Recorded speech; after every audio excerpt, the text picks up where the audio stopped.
Alam mo ba na ang GCash mismo ay pwede ka nang kumita ng libre?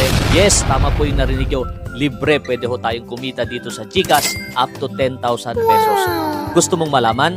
Tara, ipapakita ko sa iyo. So ngayon, nandito na tayo sa ating GCash. So ang gagawin mo na ngayon ay ito, i-click mo lang to para kumita ka ng 10,000. Makikita mo dito or pwede nyo pong hanapin dito sa View All Services. Kapag nakita nyo po yan, i-click lang po natin to. Ngayon, kapag na-click nyo na po yan, makikita nyo na po ito. Ang pangalan po ay GCash PO or Pera Outlet. So, paano ba tayo kumita dyan? So, dito pwede ho tayong umabot, sabi nga niya, up to 10,000 yung pwede nating kita dyan. Libre at mabilis ang cash in sa ahente. May free GCash signage at pamparami para dumami yung kita mo. And up to 500,000 ang GCash limit ng wallet limit mo.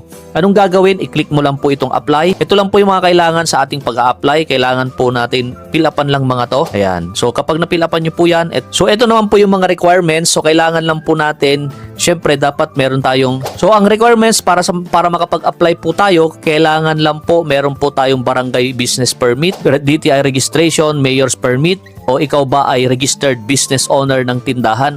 I-click mo lang po kung oo, ito naman meron o wala, and then i-click nyo lang po yung next. And then, hintayin nyo na lang na pwede na ho kayo mag-start na maging GCash PO or Pera Outlet. So kung gusto nyo po yung mga katulad nitong mga content, i-click nyo lang po yung like and mag-follow po kayo para mas marami pang ganitong katulad na tutorial.